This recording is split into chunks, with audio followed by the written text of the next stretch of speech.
Invocation exaucée à coup sûr par la permission d'Allah subhanahu wa ta'ala. Il a été rapporté par l'imam al-Tirmidhi et jugé authentique dans Sahih al-Jami'. Un musulman ne l'emploie jamais, c'est-à-dire cette invocation-là, sans obtenir l'exaucement de la part d'Allah subhanahu wa ta'ala. C'est ce que nous allons découvrir ensemble dans cette vidéo.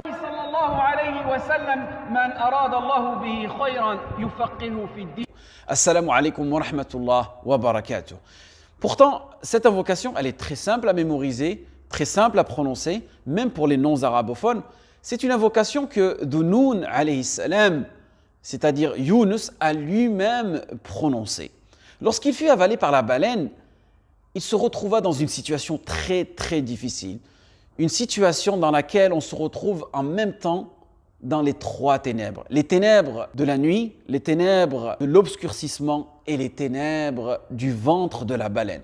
Et il a tout simplement commencé par la formule du tawhid, tawhid de l'adoration, al-uluhiyya. Et il a dit, il n'y a pas de divinité en dehors de toi, ô Allah subhanahu wa ta'ala. Certes, je fais partie des injustes. C'était l'invocation de Yunus alayhi salam. Et cette invocation, elle est pleine d'enseignements et elle est à méditer sur trois plans. Premier plan, pas de divinité à part toi, c'est-à-dire l'affirmation que la divinité revient exclusivement à Allah subhanahu wa ta'ala.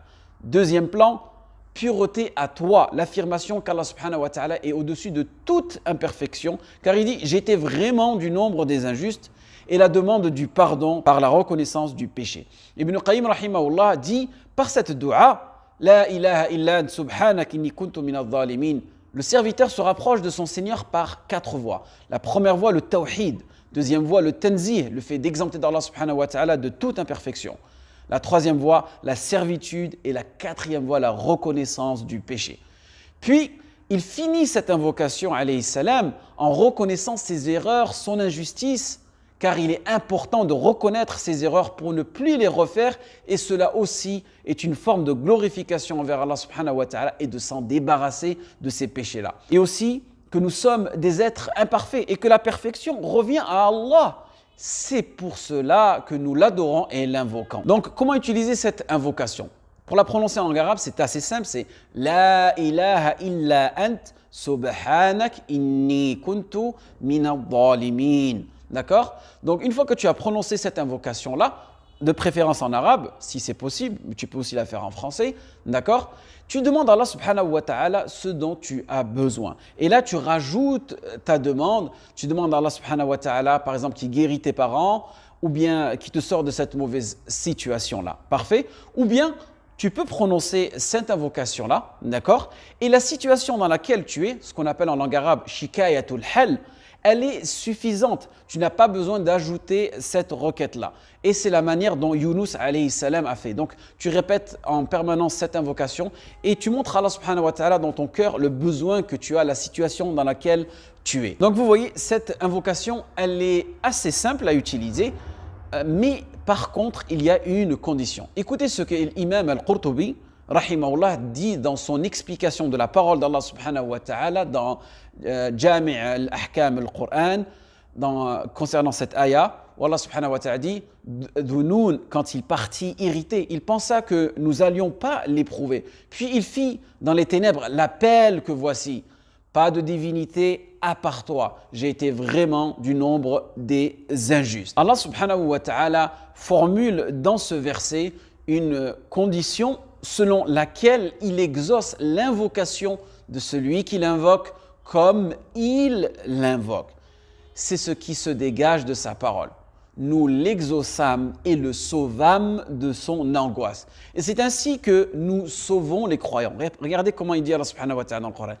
وَكَذَلِكَ نُنْجِي الْمُؤْمِنِينَ. C'est ainsi que nous sauvons les croyants. Ibn Sa'di, grand mufassir, rahimahullah, dit ici nous avons une promesse d'Allah subhanahu wa ta'ala qu'il nous sauvera de toute difficulté, de tout malheur, de toute angoisse, de toute tristesse, de toute affliction, de toute souffrance, de toute calamité, tant que l'on croit en lui et que nous l'unifions dans notre adoration. Donc vous voyez les bénéfices du tawhid.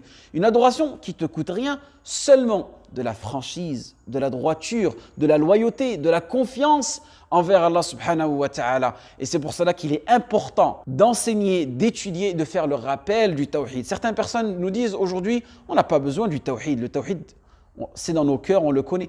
Mais qui te dit qu'un jour nous arriverons dans une période où les gens oublieront le tawhid? Et c'est ce qui s'est passé dans certaines périodes de la civilisation islamique où le tawhid a été délaissé et les gens se dirigeaient plutôt vers des tombeaux, se dirigeaient plutôt vers des saints, se dirigeaient vers d'autres créatures et ils oubliaient Allah subhanahu wa ta'ala. Donc vous voyez comment Yunus alayhi salam, il s'est retrouvé dans cette situation très difficile. Et la première parole qu'il a prononcée, c'est une parole de tawhid. Donc vous voyez l'importance que notre cœur soit toujours attaché au tawhid et qu'on ait ce mécanisme-là. Lorsqu'on se retrouve dans une situation difficile, La ilaha illa ant, subhanak, inni kuntu min al-dhalimin. La ilaha illa ant, subhanak, inni kuntu min al-dhalimin. La ilaha illa ant, subhanak, inni kuntu min al-dhalimin. Et la répéter en permanence. Et comme je vous ai dit, Allah subhanahu wa ta'ala sait ce qu'il y a dans vos cœurs. Donc, lorsque tu fais cette invocation-là, n'oublie pas que Allah subhanahu wa ta'ala exaucera ce dont tu as demandé. Wafaq Allahu jami'a lima yuhibbu wa yarda. Wassalamu alaykum wa rahmatullah wa barakatuh.